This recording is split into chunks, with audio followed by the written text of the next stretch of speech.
It'll be at the beginning of Matthew.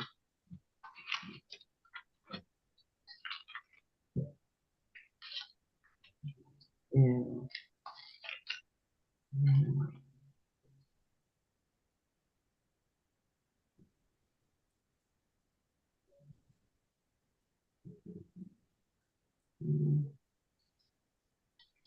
No, it's not in Matthew.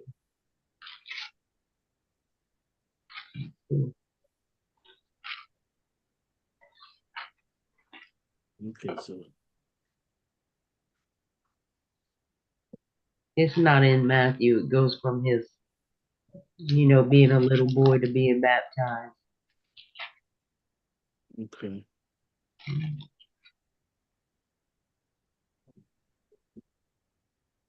Yeah. Not in Mark. Y'all think it's in Luke? I'm looking at Luke now.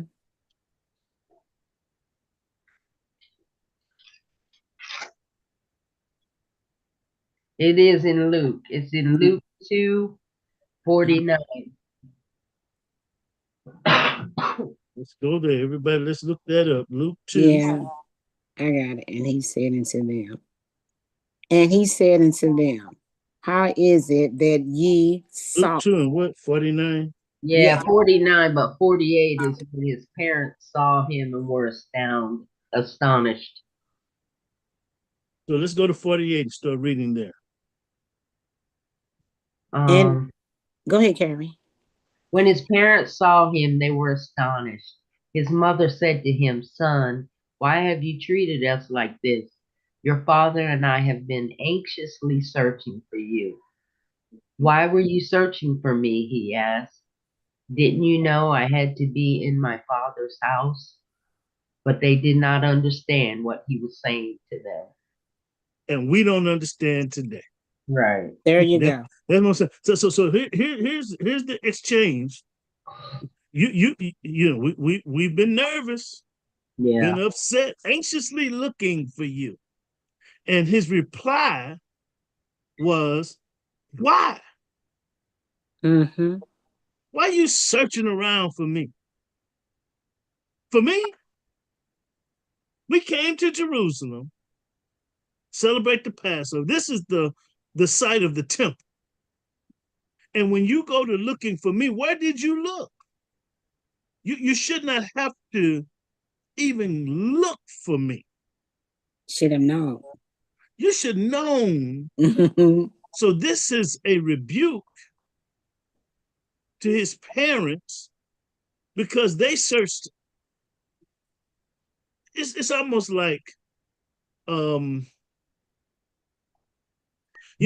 of his deity, Pastor Bowie, is that because of his deity and no, who he was? no, because okay, they he's knew. a 12-year-old boy saying this.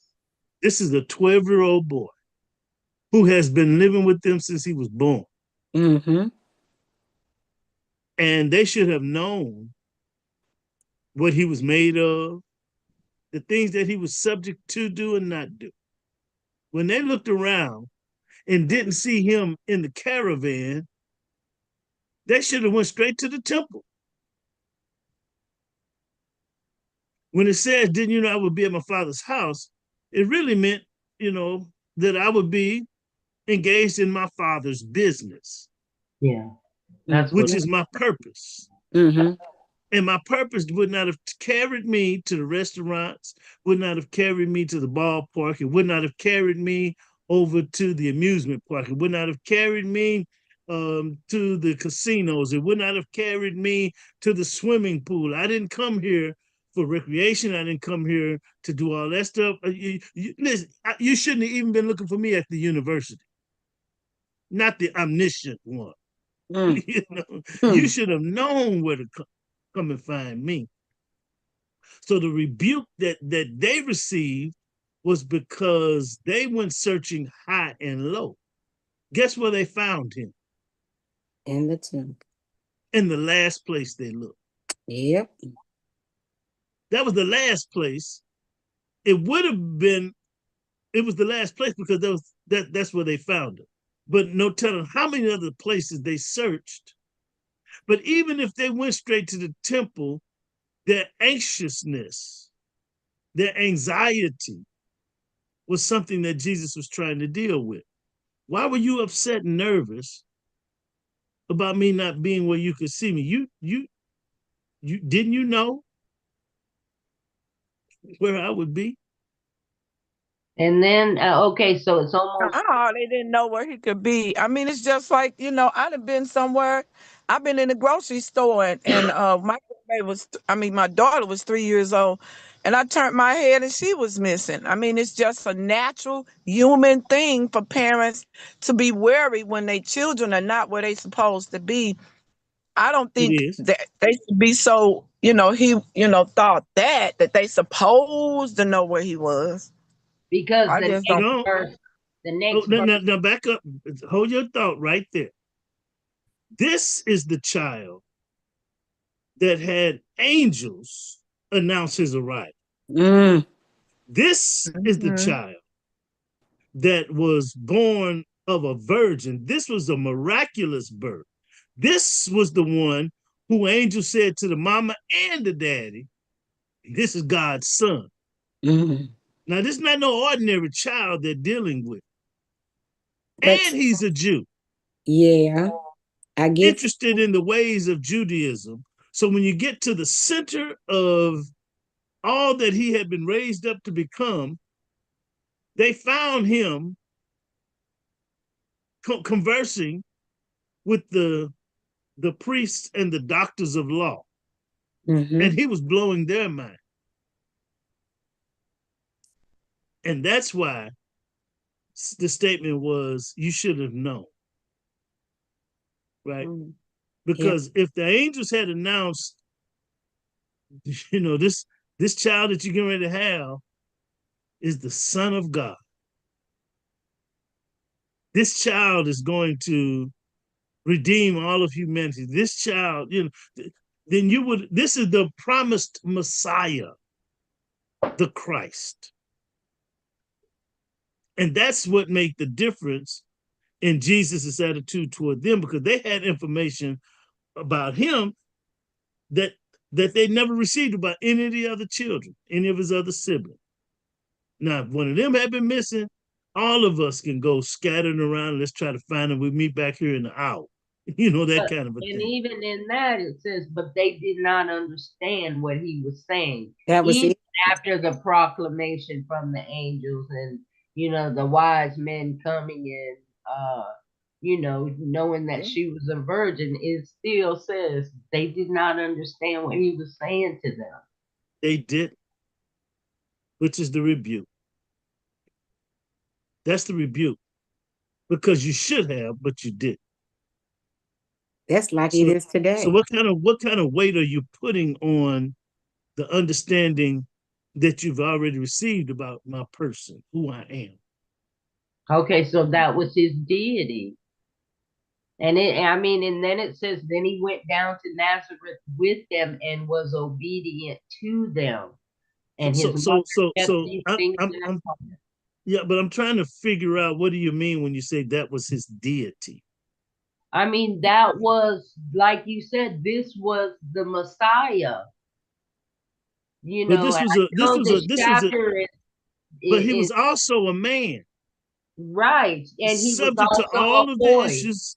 Yes, Right? and he He was was that also son. a boy. He was Yeah, their child. He was all of that, but he was the child that had been given as the seed of the Holy Spirit.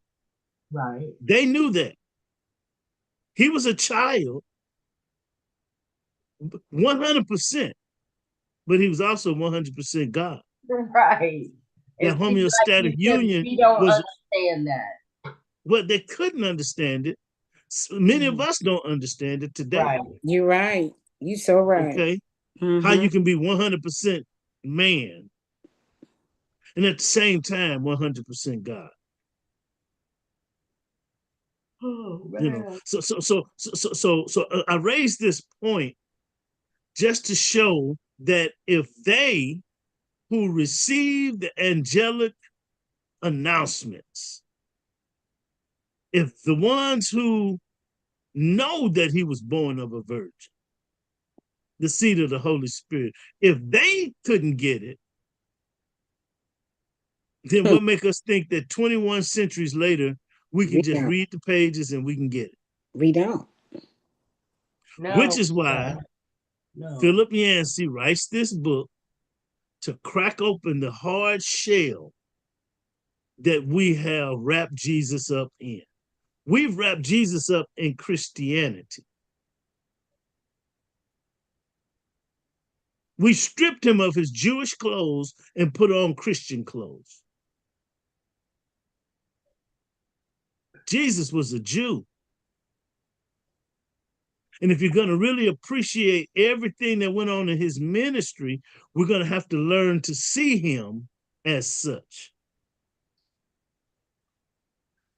Because Why then that? his I don't words in his understand that. I don't understand that. okay, because his words are nuanced. And the nuance that we can get, I was going to say apprehend, that we gain is based upon our understanding of who he is.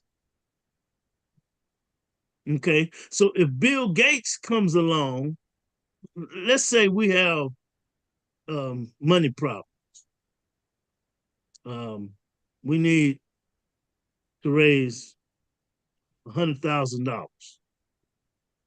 And Bowie come along and you tell him we need to raise $100,000. I'm like, woo, wow, okay. Well, let me see if we can put our heads together and let's figure it out. That's 100 people with $1,000. That's 200 people with $500. I'm trying to figure out how we're gonna make it happen. But if a Bill Gates come along and you said to him, we need to raise $100,000, he said, oh, there ain't no problem. Well, that wouldn't mean a whole lot to you unless you knew who Bill Gates was.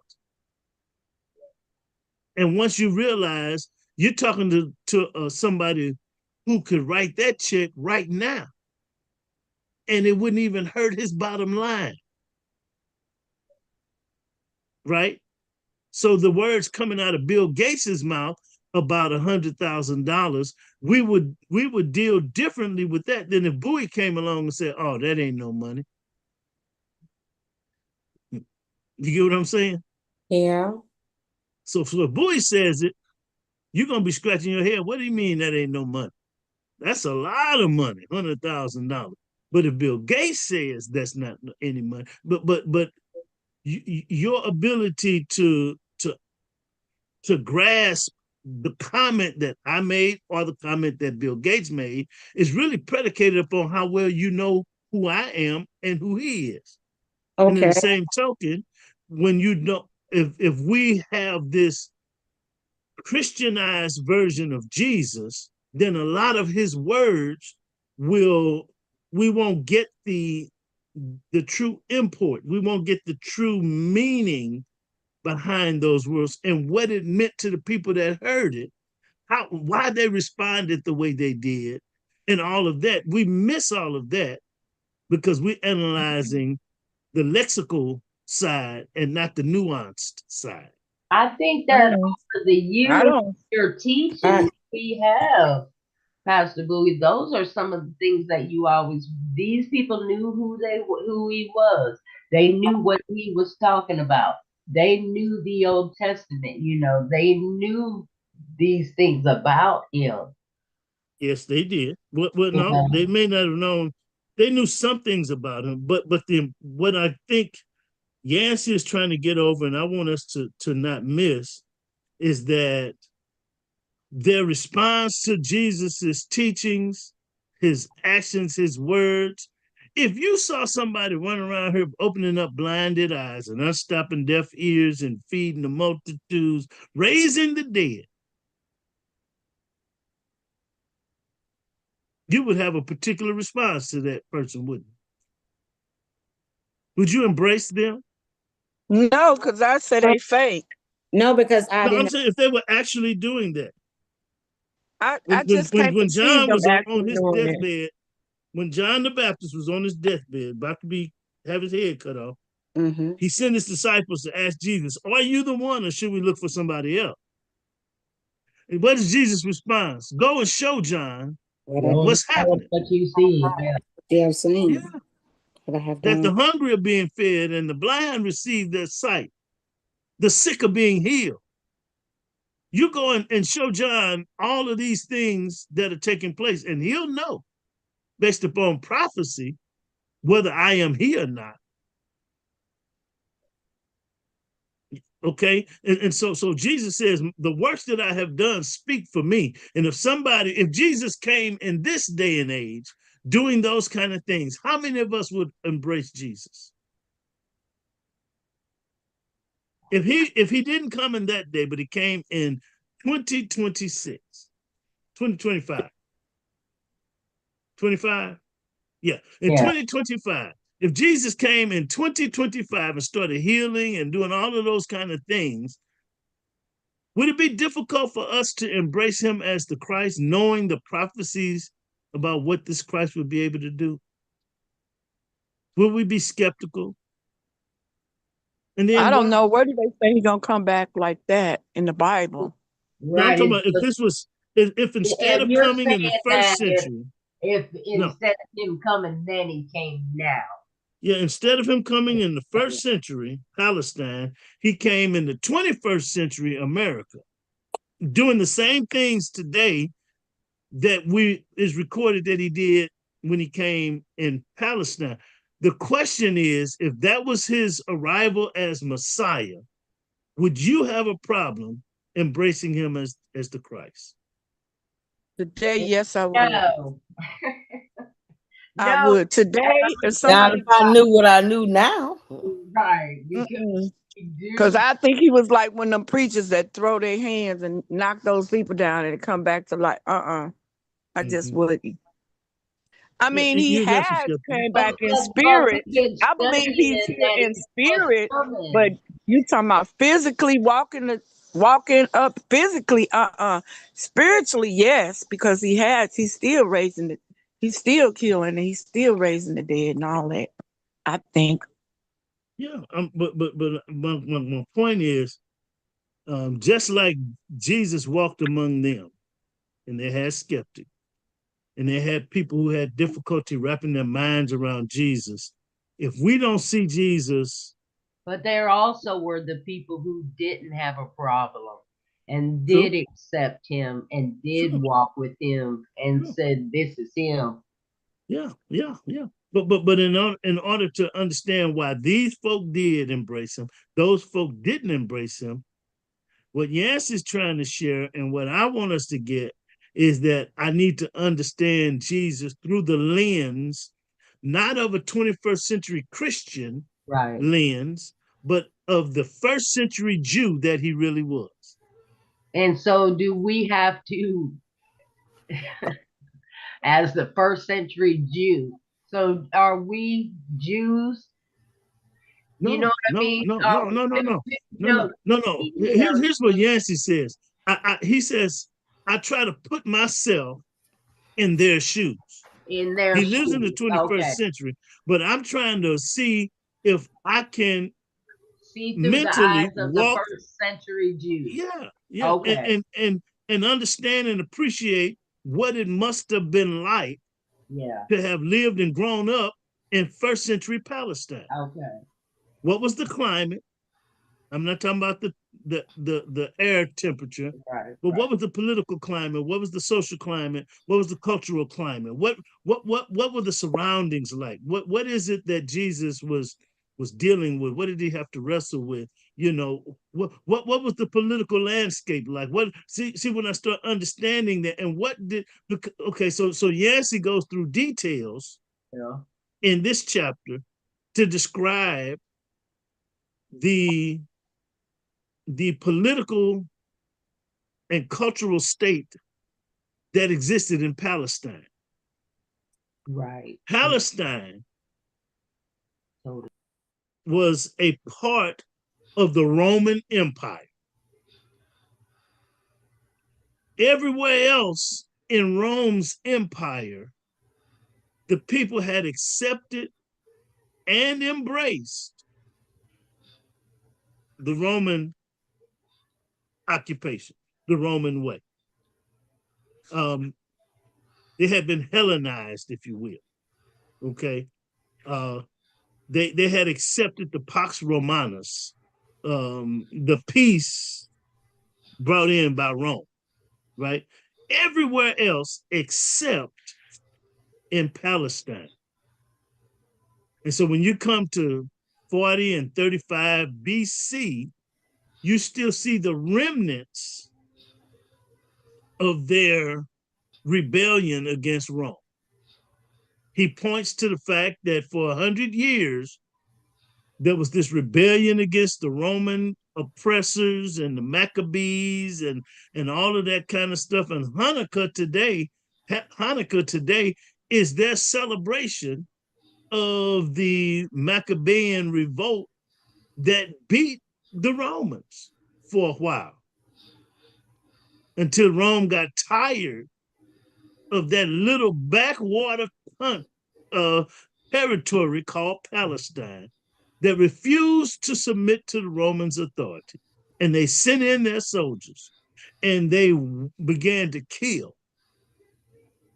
And Yancey says that they appointed Herod the Great to be king of the Jews, but Herod wanted to know, are you all just gonna make me king over a desert?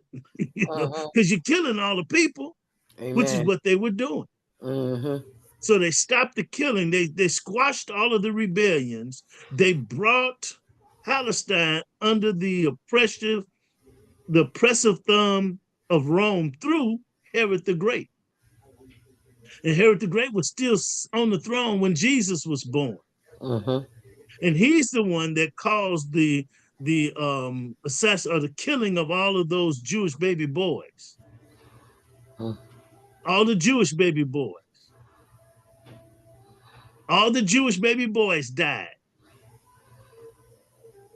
in and around Bethlehem. He had them all killed, 3 years old and up, trying to make sure he wiped out this man Jesus. And so that's the climate that Jesus came into. And the people who, some of them had enjoyed a little freedom from Rome's oppressive finger, but those same ones, they lived through the killings that took place once Rome finally came down on them. And now they're on the other side of that. Herod the Great is on the throne. He's oppressing them. And then his subsequent leaders are coming in and all of that. And that's the climate that Jesus was born into. It was there right before Jesus's birth that they began to cry unto the Lord again for their Christ. Christ is the Greek word for Messiah. But they wanted their Messiah.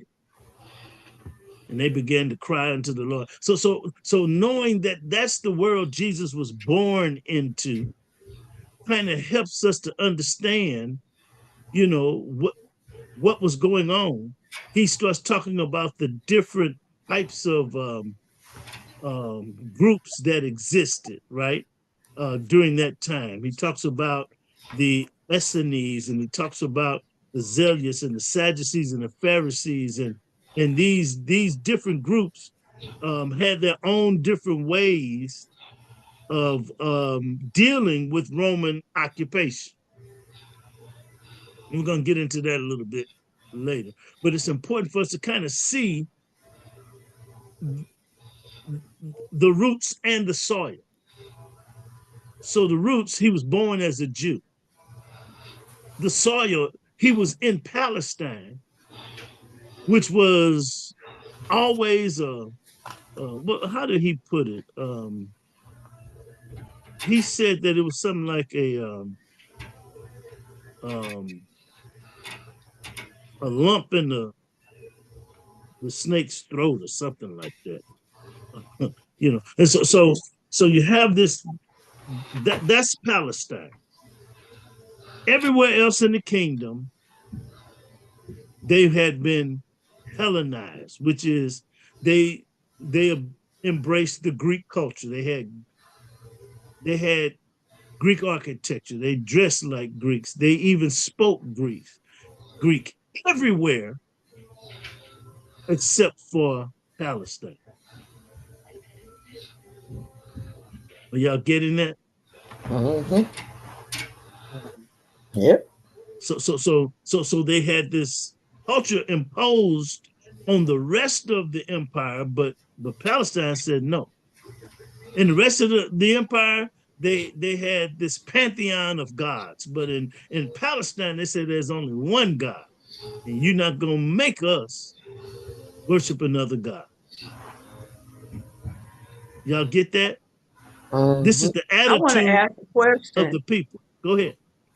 I want to ask a question. So what Yancey is trying to tell us is that our roots are in the in the Jewish, like, the Jewish, our identity is Jewish. If we follow the Christ or Jesus Christ, because that's where his roots are, and that's where it started.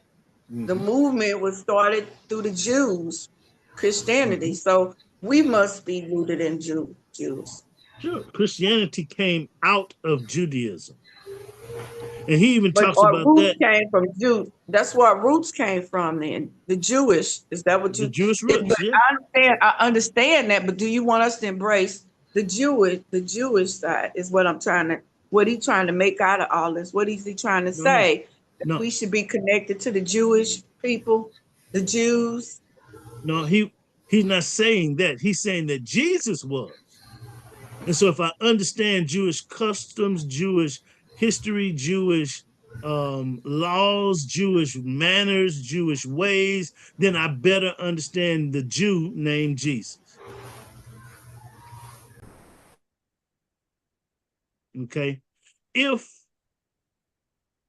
if you want to understand Malcolm X,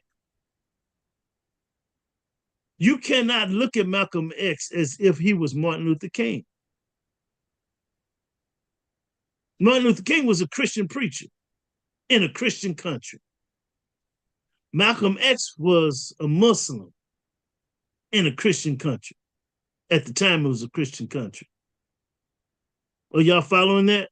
But if you really want to understand Malcolm's words and Malcolm's disposition, Malcolm's attitude, Malcolm's energy and fervor, why he pushed the way he pushed and what he pushed, understand that he was not a Christian in America.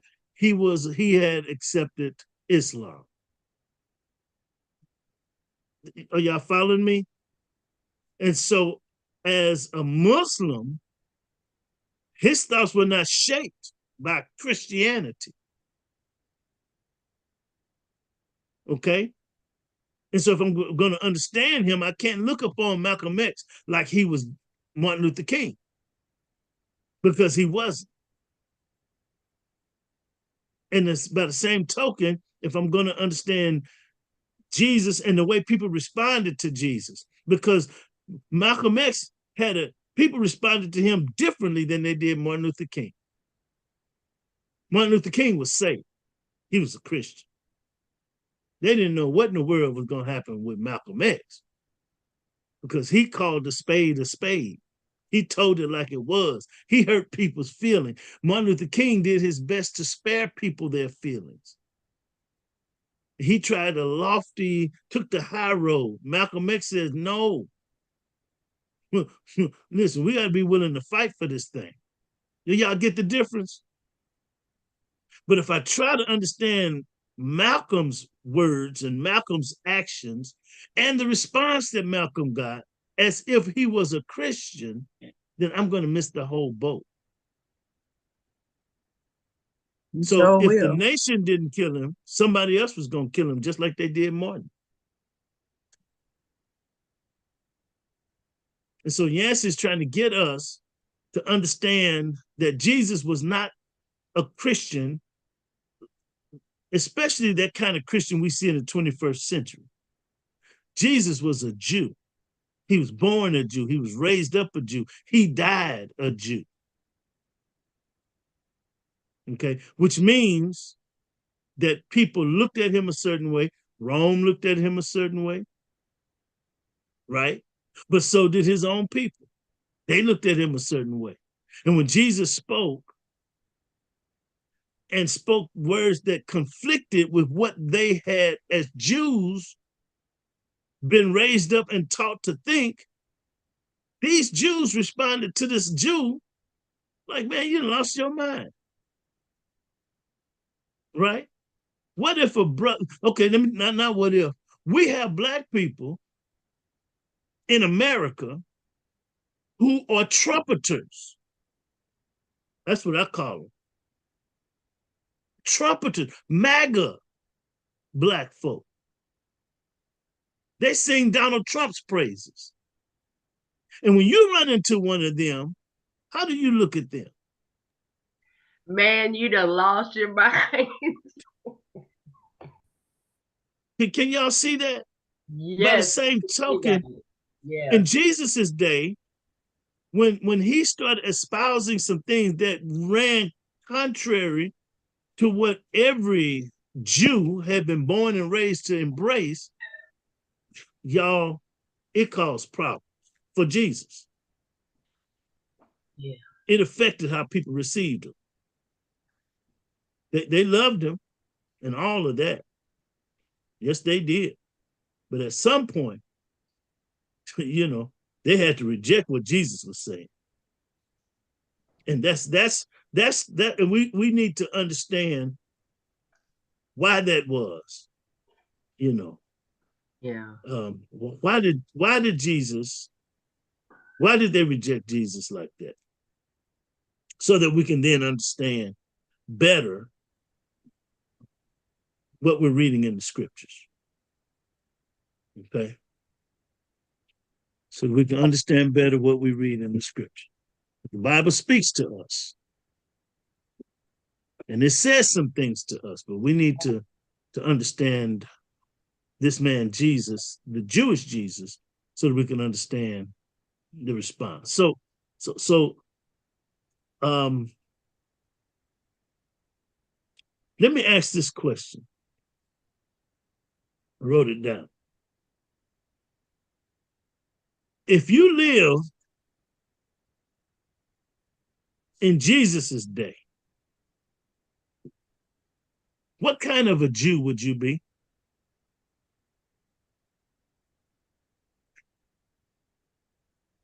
I raised that point because Jew. well, remember now, Yancey starts talking about the different Jewish groups, right, and their response to Roman occupation. All right, the Essenes, Zealots, Sadducees, Pharisees. You know, he talks about these different groups. My question is, and it may just be rhetorical, you know, what kind of a Jew do you think you would have made? When it depends, Pastor Bowie, would it depends on the tradition that you was brought up? Like Jesus was brought up with Mary and Joseph, so his traditions of Judaism was based on his parents. Okay. Right. So when that would be the same thing. It would be based on how my upbringing brought me up in Jude. For the most part, you're on point, because many Baptists are Baptists because they was raised up in a Baptist household and all of that. But at some point in our adulthood, we do have the ability to choose. Yeah. Many don't exercise that ability. And some people decide, I'm not going to go to the Baptist church. I'm going to the Methodist church. I'm going to Church of God in Christ. I'm going to the Pentecostal faith. And so people make choices as adults, all Christians, but which kind of Christian are you going to be? You see what I'm saying? Yeah, I got you. And so what kind of a Jew, what kind of Jew was Jesus? Was he one of these, in one of these different sects, groups? You think? No.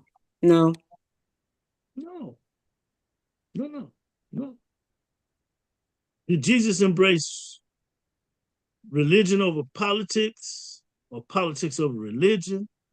Or would you embrace politics over religion, or vice versa? What kind of a Jew do you think you would have made in that day? Just put that in the back of your mind. We're going to go a little bit further into the soil where Jesus was raised up. Okay.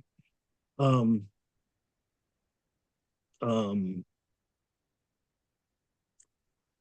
Yancey talks about a city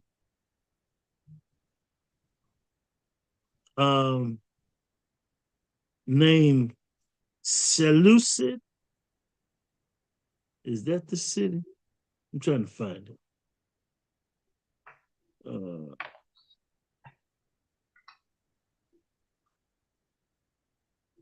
Okay, just let me back up.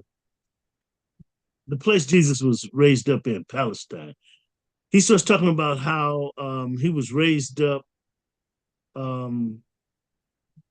in Judea, well, in Galilee, in Nazareth, right? That Nazareth was So not. Lucy said, Yes, that yeah, keep your thumb right there. But Nazareth was not some. Wasn't it was no place really. I was thinking about this issue of Nazareth being a no kind of place. One of my best friends, Dr. Jimmy Brown, was born in Hill House, Mississippi. Anybody know what Hill House is? no. I ain't never heard Anybody of ever That's the heard? boy I ain't now. never heard of it. Is You that the ever boy? heard of Hill House, Mississippi? No, I haven't. It's a real place, and it generated one of my best friends on the planet. But ain't nobody ever heard of no Hill House. You don't no major highways go through Hill House. Matter of fact, by his own recollection, the one stoplight that was in Hill House is now gone, as well as the store that was there. So Hill House was kind of a place, but it wasn't no place to brag about. Do y'all follow what I'm saying? Yeah. It wasn't the county seat, wasn't No, the capital of the county. It's just a little place with an agricultural community. That's kind of what Nazareth was. We only know about Nazareth because of the Bible, right? yeah. The Jewish Talmud mentions 63 pounds just in Galilee. 63. Yeah. That's a 6 with a 3 behind it. But Nazareth isn't even on the list. Right. Okay. And it was really pretty and beautiful. And Sure. Yeah. And because of that, you could kind of see how when Jesus gave his parables, you could see reflections of his upbringing in Nazareth in his parables and in his teachings. A sower went out to sow. yeah. Right? Because he was raised up in Nazareth. The Separating the harvest is great. yeah. Labors are few. Field white for the harvest. All of those kind of things were pictures that he would have seen growing up in Nazareth. Now, if you did not really appreciate that little Jewish town called Nazareth, where it was, what was going on there, then you can never connect that to his parables or his teachings and how some of that bleeds into what Jesus has to say and what he has to teach. Are y'all following me? Yep. Yeah. And so that's a part of the soil, right? There was a city 3 miles north of Nazareth called Sepphoris. That's the city I'm looking for. And Sepphoris, when Jesus was growing up, was a town that was being rebuilt. Jesus never mentions Sepphoris. He doesn't talk about it. Sepphoris was a Roman stronghold, right? Yeah. It was, Yancey calls it a Greco-Roman metropolis. Pollinated streets, a forum, a palace, bath, gymnasium, luxury villas, you know, white limestone with colored marble and all of that kind of stuff, right? The 4,000 seat theater for the hypocrites, the actors, right? And so Sepphoris and Jesus, Yancey reminds us, would later borrow Hippocrates, you know, yeah, hypocrites. He would later borrow that word to describe people who put on a false face or played a false role in public or tried to act one way, but in fact, they was really something else. You see what I'm saying? So all of that is a part of Jesus's upbringing, and it kind of adds some flavor to why Jesus chose certain words and why he acted certain ways, right? Sepphoris was Galilee's capital, second only to Jerusalem in importance in all of Palestine. But the gospel never records that Jesus visited or even mentions that, right? Just like it never tells us about Tiberias, which was Herod's winter resort town, you know, because the emphasis was that Jesus avoided centers of wealth and political power. Yeah. He didn't go there. As a matter of fact, Jerusalem wasn't on his regular stomping ground. He went there for the annual celebrations, but after that, he did ministry in Galilee, right? Are y'all following this? He avoided those centers, but we never know it unless we know this Jewish Jesus, because Jesus was not going to show himself and show off himself to the people of power and people with a lot of money. And so now we get a chance to see a side of Jesus just by recognizing that Sepphoris was there, but he never even mentions it. Okay. Now, Sepphoris was also the city where they had an armory that the Jews robbed. They had other people who claimed to be the Messiah. When Jesus came along, he wasn't the first one to say, "I'm he." Others had also said it. And one guy had led a raid on the armory there in Sepphoris.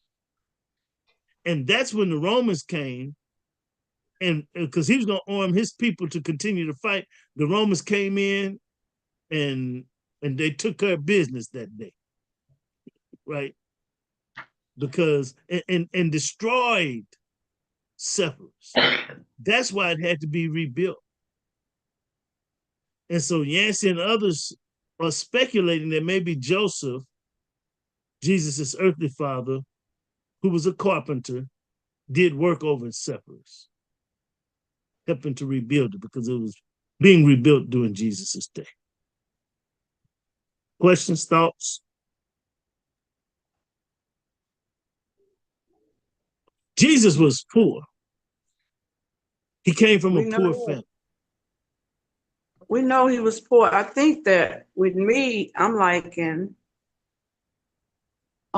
is this something that maybe that they need to put in like at an early stage in life, you know, like at the beginning when people trying to come into Christ instead of trying to divert us back to looking at Jesus a different way?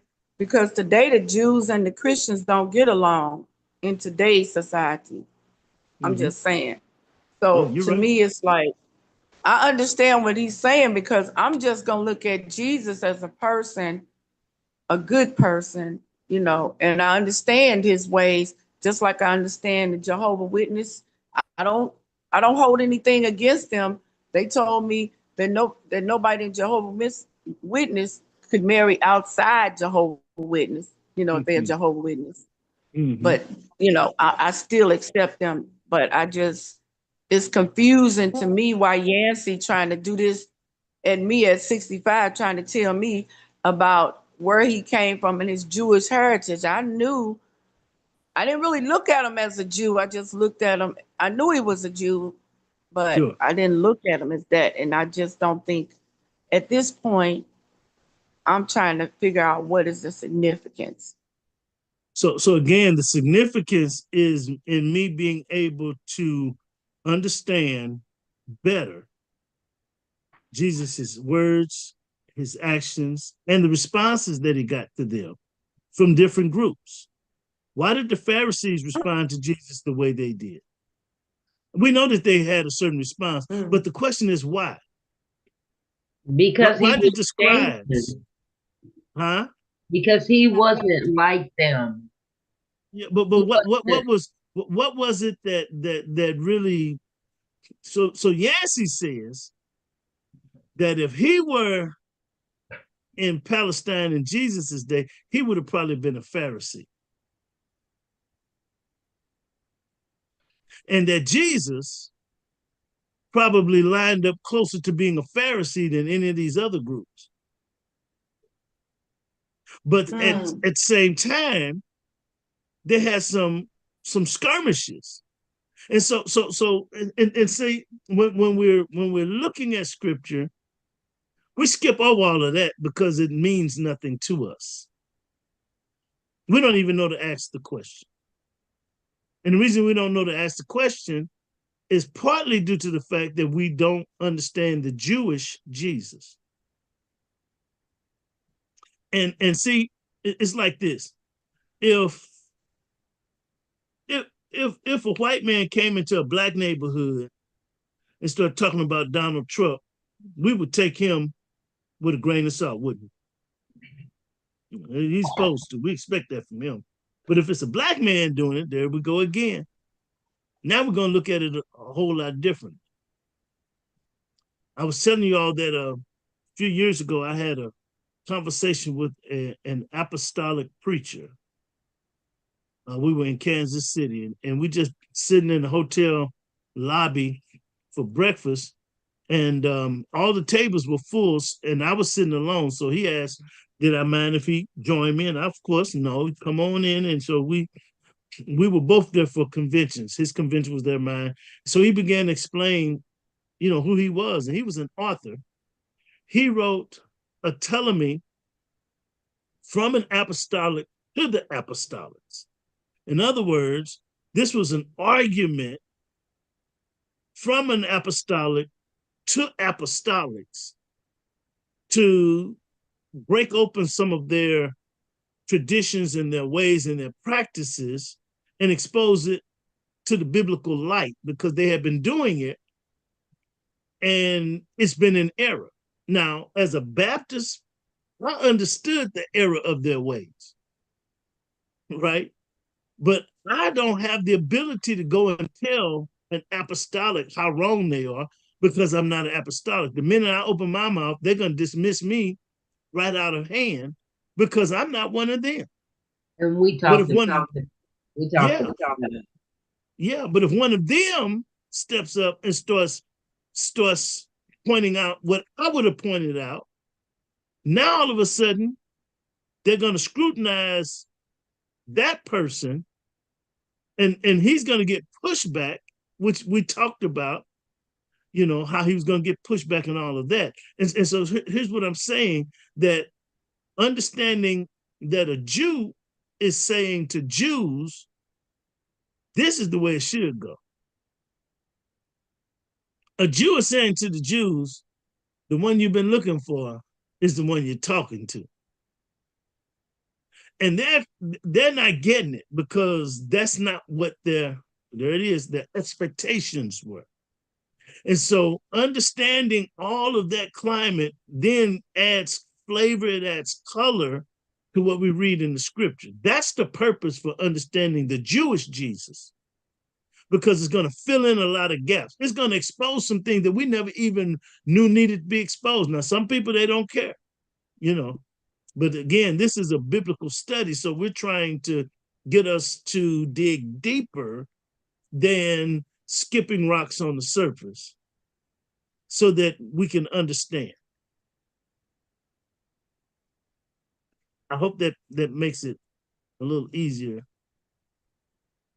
Yeah, I get it now that once you said that, because I was like, wow, this is too much. But now that you bring it that way, the fact of what you just said, it makes sense. It makes sense to me. And that's what Yancey is seeking to do. Okay. Expose us to this Jewish man named Jesus. Because even in this chapter, he talks about how some of the Jews lament the fact that Judaism had kind of been conscripted by Christianity. And they they hear us talking about the God of the Old Testament as if that's some other kind of a God, you know. Like that, like it's obsolete. Yeah. Yeah, and absolutely. And so they respond defensively because of that, right? Yeah. And so these are Jews responding to these what they consider assaults on their religion. Right. And And so do Christians, you think that's why they slowly left? well, I let mean, me there is a sect yeah, that believes that, mhm, believes. yeah. Yeah. Listen, I don't. It was a drifting away. Remember, I've said it over and over again. When you read through the New Testament, once you get past the Gospels and the Book of Acts, what you have are the apostles seeking to write to the church in various places in an effort to correct error that was coming into the church. All of those letters, all of those epistles are corrective, except for the letter to the church at Philippians. That's a love letter. But all the rest of them say, hey, y'all doing this, this is what it should be done. Don't do this, don't let this come in, don't let this creep in. And one of the things that we find in the New Testament is this book called Hebrews. Yeah. And the book of Hebrews was written to Jews who were being challenged to leave Christianity and go back into Judaism. Right. That's the purpose of the book of Hebrews. Because they were being told early on in the life of the Christian church that Judaism is better than Christianity and all of that. You need to leave that and come on back home and all of that. That was what was going on, right? Yancey points out that by the time you get into the second century, most Jews had left Christianity and gone back into Judaism. That apart from the first century Jews, you don't see a lot of Jews leaving Judaism going into Christianity because the Jews put a campaign on, if you will, a marketing campaign to attack Christianity and everything that it stood for, right? They tried to downplay it, put it down, make it of no effect to keep Judaism going. And I'm gonna put a pin right. They're still doing it today. Yeah. Judaism is wrestling with survival. Yeah. Jews are wrestling with survival. One of my good friends is a rabbi, and she says that worldwide there are approximately 8 million Jews left on the planet. And she watches her sons and daughters courting. They're going to marry. And the question is, are they going to marry Jews and keep our bloodline going? Or are they going to marry outside? Because if they're not intermarrying, we're going to die out in a generation or two. That's her worry. And along with a bloodline dying out, a religion dies out. And the hope that they've been holding on to, it dies out. She said there are about 8,000 Jews left. I was reading this chapter, and Yancey said that in Palestine in Jesus' day, I said 8,000, I meant 8 million, that there were approximately 8 million Jews living in Palestine in Jesus' day. And a fourth of them lived near Galilee or near where Jesus was raised. Y'all get what I'm saying? And he says those numbers hold true to today. It blew my mind because now you can kind of sense and see that the Jews have a certain response to all this Christian stuff, and it's more than just we don't like their religion. They're trying this, they're in survival mode. They have been in survival mode since Jesus' day. Then the Holocaust come and killed millions of them. Now the numbers are back down to about 8 million. And they're concerned and they're worried, just like they were in Jesus' day. Because Rome was killing them Jews. Okay, and so there's this fervor, there's this energy about holding on to Judaism and all of that you don't read on the page. You got to get that by understanding the culture, the climate, the roots in the soil, and then understanding that's what Jesus had to deal with. They come along, Jesus come along, proclaiming that this salvation is for everybody. And the Jews said, hold on, wait a minute. We have to be made whole first. We're his chosen people. God's got to put us back up on top. And that was what they were wrestling with. And then this Jesus was, and so this tension exists between a Jesus who says that God's going to save humanity. But he did come for the Jews first. Sure he did. But you can't tell the Jews that. He tried to tell them that, didn't he? Yeah. But see that because of the culture that they were in, you see the resistance they had with opening this thing up to other people. Yeah. Yancey reminds us that if you marry outside of if you married a non-Jew, was it death that was? I'm thinking it said something about death.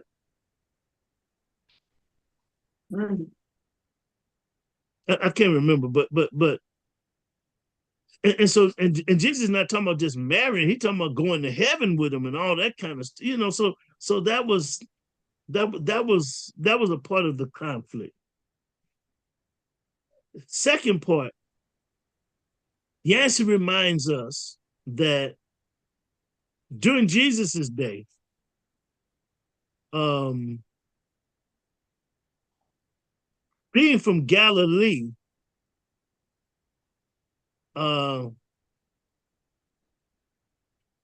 you got very little respect from the rest of the country. If you were a Galilean, not only did the Romans give you a little respect, other Jews gave you very little respect, right? Galilee was the farthest province from Jerusalem, and Yancey calls it the most backward province culturally. Rabbinic literature portrays the Galileans as bumpkins. They were fodder for ethnic joke. Can y'all see that? Yeah. That if you were from Galilee, you were nobody. They laughed at you. You were considered a bumpkin. Okay? Galileans, now remember, all of Rome had been Hellenized, people speaking Greek. But the Galileans who learned Hebrew or Aramaic pronounced it so crudely that they were never called on to read in the synagogue. So speaking the common language of Aramaic, they did it in a slipshod way, which was a telltale sign of their Galilean roots. Kind of like if you come out of deep Mississippi, right? And you have a very Southern drawl to your voice. People, you from the South. That's how they could tell people who were from Galilee. All right. Yeah, that's how they identified Peter. Yeah, yeah. Peter was identified as a Galilean when he opened up his mouth and started talking. Oh, you one of them. No, I don't know. Yes, you are. Listen to you. You get now. You never would have known that had you not studied this chapter. Right. Right. It wasn't just that she says, "I've seen you with them," but listen to your voice. When you open your mouth, you give yourself away as one of those Galileans. When you understand the Jewish background of Jesus from Galilee, then you start putting all of these different puzzle pieces together, right? Yeah. So Jesus spoke Aramaic, but he did it not in a southern draw, but a northern draw, the northern dialect, right? Which raised other concerns about Jesus too, because he's from Galilee. How can any good thing come from Galilee, right? Can any good thing come from Nazareth? You see, now these statements have a deeper meaning to us once we understand his Jewish side. Yeah, makes sense. Galilee was supposed to be lax when it comes to spiritual matters, right? One Pharisee says Galileans hate the Torah, right? Nicodemus, when he stuck up for Jesus, they quieted him down and asked him, "Are you from Galilee too?" So that made him shut up. Y'all see this? So Jesus, being a Jew, not just a Jew, but a Jew from Galilee, now people have a certain look and a certain response to everything that when he opens up his mouth with that Galilean dialect, as if he was from Louisiana, Arkansas, Mississippi. Not that I'm putting them down, Alabama, but a Southern dialect, y'all. Jesus faced that kind of stuff. Okay. Yeah. Yeah, and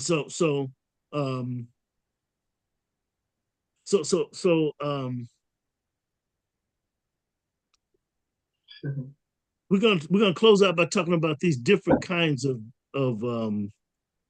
Jews. Jewish leaders or Jewish sects, sects. Back in that day. Yes. Okay. Right. Yep. So Rome had rejected Jews. 8 million of them lived in Palestine in the Roman Empire. 8 million Jews in the Roman Empire. A fourth of them, just over a fourth, lived in Palestine itself. Okay. Okay. And they stretched Roman forbearance to the breaking point. That's what Yancey says. Romans said that the Jews were atheists because they never honored the Greek or the Roman gods. They regarded them as social misfits because they had all of these customs that they refused to stop doing. They wouldn't eat unclean food from their neighbors. If a Roman or a Greek says here, they wouldn't eat it because their neighbors were non-Jews. They did no business on Friday evenings, no business on Saturdays. They did not look forward to taking civil office, but they gave Judaism a legal status, right? And so they talk about how Herod would change high priests almost as often as he changed clothes. Anyway, so because of this oppression from Rome, the Jews, Yancey says, splintered into parties that followed different patterns. They was either going to collaborate or they were going to be separate. So these different parties were designed to accommodate either collaborating with Rome for peace or separating from Rome for war, right? And these are the ones who followed Jesus around, listening to him, testing him, you know, trying to measure Jesus, see what he was made of, right? These different parties. So the Essenes were the most separate of all. They were pacifists, and they did not resist Herod. They did not resist Rome. What they did was they withdrew, and they went off into the desert and lived in caves like monks, lived a simple life, devoted themselves to purity. They took ritual baths every day. They had a strict diet, right? They were so strict, they never defecated on the Sabbath day. Anybody know what it means to defecate? Yep. They didn't do that on the Sabbath day. They didn't use the toilet on the Sabbath day. They didn't have a bowel movement. They had to wait, right? Till the next day. They wore no jury. They didn't take any oaths, and they held all of their material stuff. It was common. So they left a seat at the table for Jesus at every meal, for the Messiah to come. They were hopeful. So that's how they dealt with it. They just separated themselves and got out of the way, got out of Dodge, and lived separately. Then you have the Zealots. Peter, Jesus' disciple, was a zealot, right? They had a whole different strategy. Their strategy wasn't hide and seek, separate, divide. Their strategy was armed revolt. Throw out these impure foreigners from our holy land, right? They had a branch that specialized in political terrorism.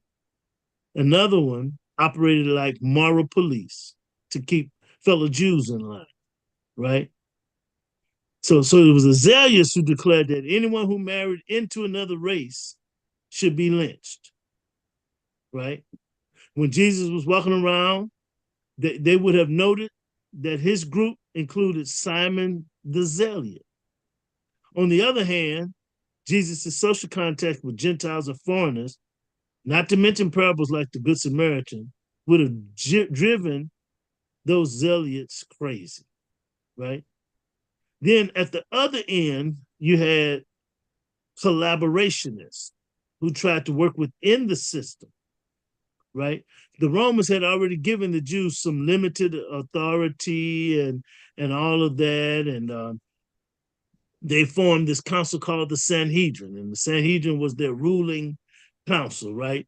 And in return for the privilege of self-rule to a certain degree, the Sanhedrin would cooperate with the Romans, and they would let them know if there was any signs of insurrection, right? Because it was in the best interest of the Sanhedrin to prevent that. It was in their best interest, right? Right. So Josephus talks about this mental patient who cried out, "Woe to Jerusalem!" He would do that while in the middle of these big festivals. I don't know if it's Pentecost or whatever, Passover. But the Sanhedrin, when he do it, he'd agitate the crowd, and they tried to punish him, but it didn't stop him. So they turned him over to the Roman governor for a proper flogging. Josephus says he was flayed to the bone, and then peace was restored. You know what it means to be flayed? Yeah. Yeah. What does it mean? When they tie your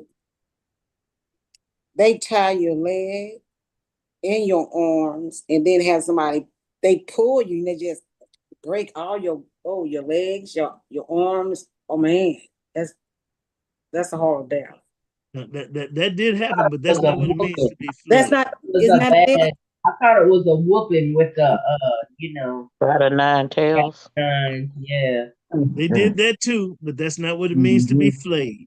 It's not? No, I'm gonna help you. To be flayed means to be skinned alive. What? Uh, Ugh. they didn't do that with the cat of nine tails. How did they No, do no, it? no, no, no, no. You ever skinned a catfish? Yep. Yeah. Yeah. You pull his skin off of his body. Mhm. That's what it means to be flayed. Means that Oh. they pulled your skin off your body.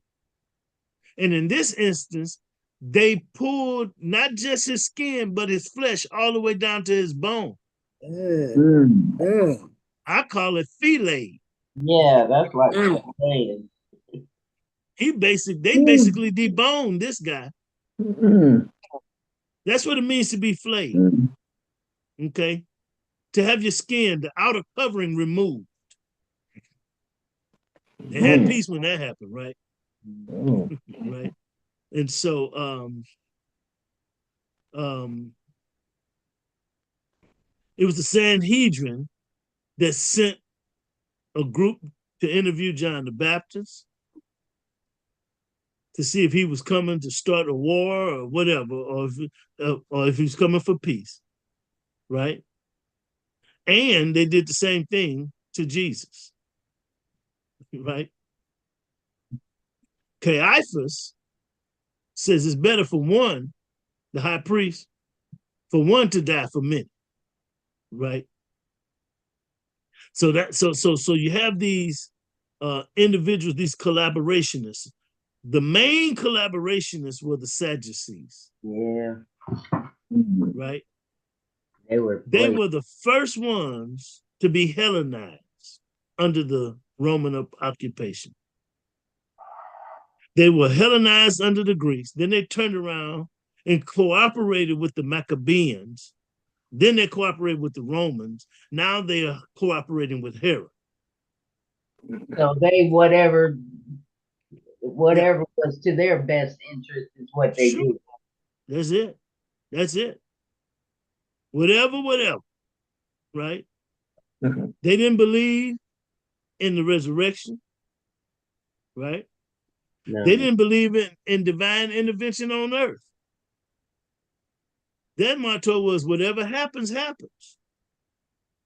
And so since there was nothing, no future system of reward or punishment, nothing to live for, you might as well enjoy whatever little time you have on this earth. So they had palatial homes, they had silver and gold, kitchen utensils, right? They enjoyed life to the fullest, right?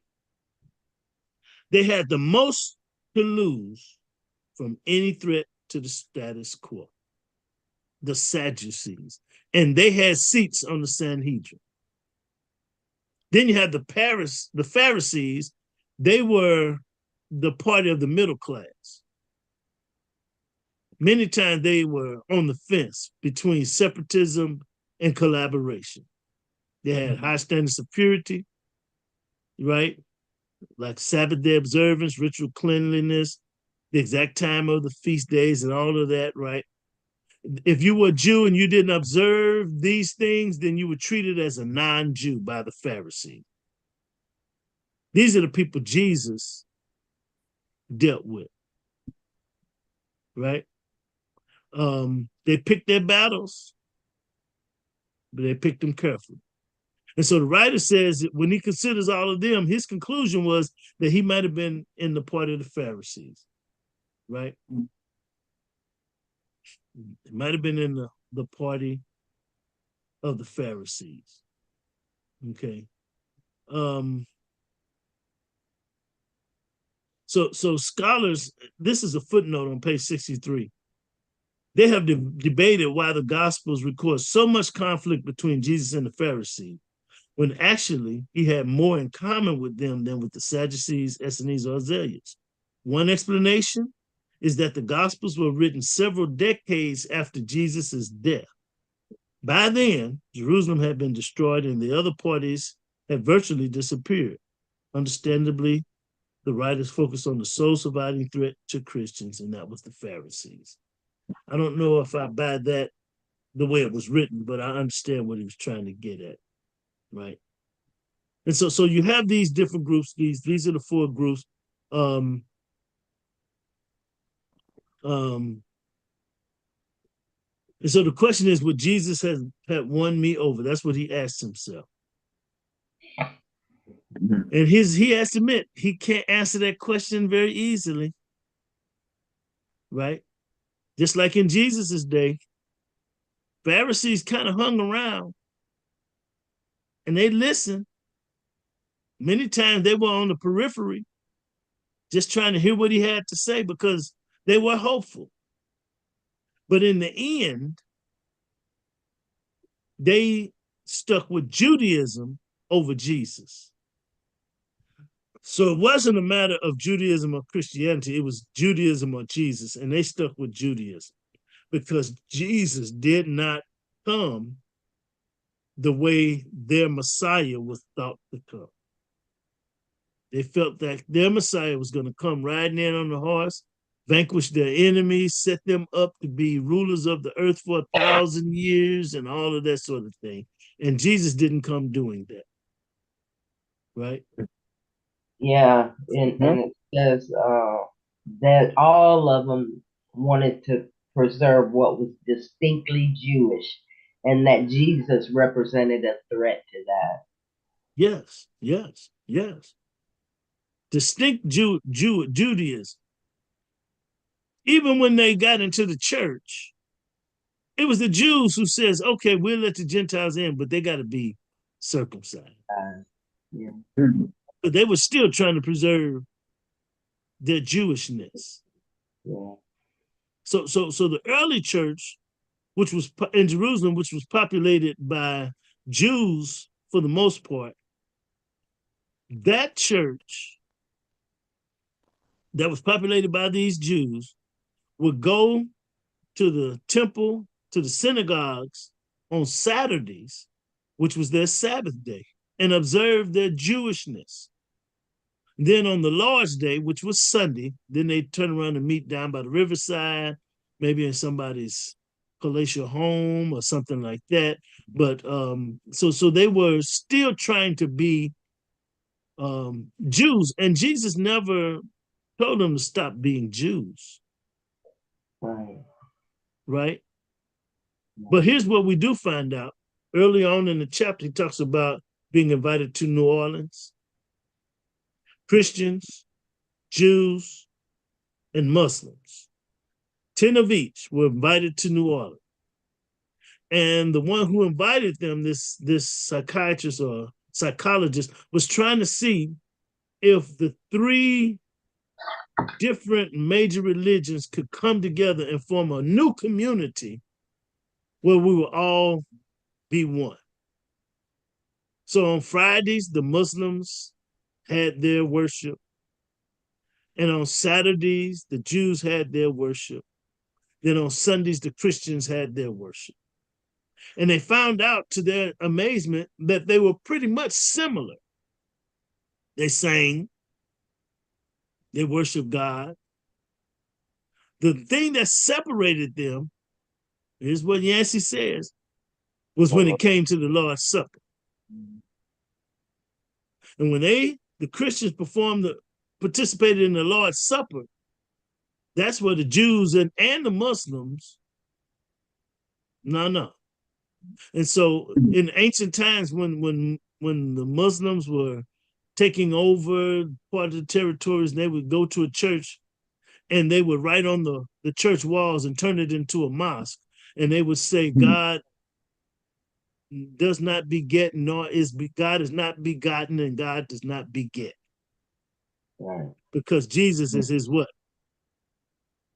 His son. Only Begotten. God does not beget, and he is not begotten.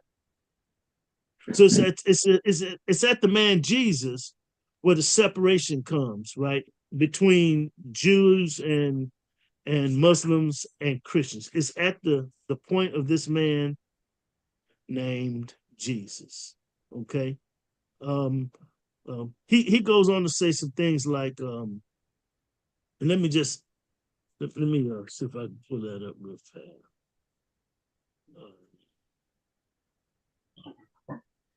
So he uses a term called supersessionism. Okay. Supersessionism. And this is how that thing works. You had Judaism. Then out of Judaism came Christianity. And Christianity appeared to overshadow or supersede Judaism. And then you had Islam come along, and it came out of both Judaism and Christianity. And that's why they say there's supersessionism, because they are above both Judaism and Christianity. So just like Judaism birthed Christianity, and Christianity was supposed to be better, you had the Old Testament, then you had the New Testament. In the Old Testament, you had God. In the New Testament, you got Jesus and the Holy Spirit and all of that. Then the Muslims come along and say, you got your Old Testament, that's Judaism. You got your New Testament, and then you got the Quran. Now you got the Quran, which is supposed to be the highest order. You got the prophet Abraham. You got the prophet Jesus, and then you got the prophet Muhammad. And it was perfect. Perfect. Say again? Perfect. It was perfect. It was just perfect. And it sounded really good. I'm trying to get back to it now. I clicked off of it. Yeah, it was just perfect. What had you read? Christina, I missed it. She just needed to be muted, Rev, I think. Oh, okay. I didn't know talking to us? I'm getting back to him. See, one is to Mr. Freeman. You said, as I reflect on my interview, I thought of a baseball analogy, like a strong pitching staff. Successful teams benefit from different styles. Okay, I had to mute her. I think she's talking to somebody else. Yeah. So anyway, and so this supersessionism is designed to rank Islam as the latest and greatest of the three major religions. And so understanding that, you can see how the Jews feel shunned, the Muslims feel superior, right? They're superior to Christianity. The Jews feel shunned by Christianity. And so when we take a look at this man, Jesus, who was a Jew, we have to give him that birth so that we can then embrace the teachings that he left us and understand why it was rejected the way it was. I'm gonna shut it down when I say it like this. You have Christians today who feel some kind of way when the Muslims say that the Quran is higher than our Bible. Yeah, we talked about that too. Right? Yeah.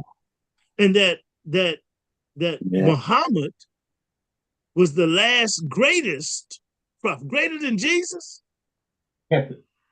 I know, and it's hard for you not to get defensive of that. And I believe God allowed that to take place so that we can kind of understand how the Jews feel. Yeah. When you talk about a Jesus who's greater than Abraham, before Abraham was, I am. Come on now. And when he said, I am, he's claiming to be God. And unless you understand the Jewish mindset, you wouldn't get that. But when Moses was getting ready to go to Pharaoh and he asked God, who should I tell him? God, what's your name? What should I tell? He just said, just tell him I am. You remember that? Yep. Mm-hmm. And then here comes Jesus, almost 2,000 years later, talking about I am. Come on, Jesus. So the Jews had issue with Jesus, and it's all kind of wrapped up in Jews and their Jewishness, right? And the fact that here's another Jew claiming to be God, greater than Moses. That your father Abraham gave offering to me, offered up sacrifices to me. Yeah, I mean, come on now. So the question is, should we share our differences? Well, you ought to understand the differences. Right. And in this particular study, we're seeking to understand Jesus's Jewish being. He was a Jew. And how him being a Jew in that first century, in that day, in that time, among those people, caused him to say what he said and get the response that he got. And so that's what this is all about, because until we get that, we're going to miss a whole lot of what's going on here. You know, I am that I am, and go right over our head until we understand, oh, wait a minute, that meant something to this Jew. And now you got a Jew saying that? Come on, y'all. And so that's why it's important to understand his Jewishness. So can I ask a question? Mm-hmm. Because I'm thinking, in the 21st century, and you said you had a good friend, Rabbi Saudi. Yeah. Yes. Can you reconcile her to that first century Jesus? I don't go there with her. She, I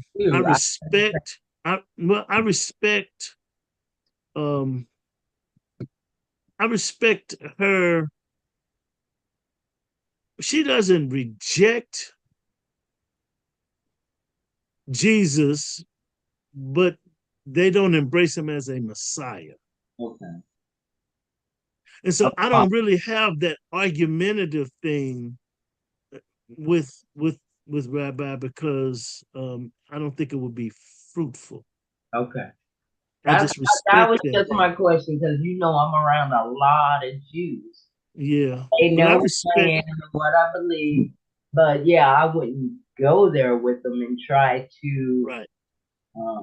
Yeah. No, she understands. She understands very well. Oh yeah. She studied Christianity. She understands. We're the ones that don't study Judaism, and that's why we don't understand the pushback that they give to us. And why they want to stand strong on it. For instance, the expectations, the Messiah who came and didn't leave the world. The angels proclaimed peace on earth, and he brought chaos. Yeah, come on now. Mm. You see what I'm saying? Yeah. And so they're saying that he doesn't measure up to their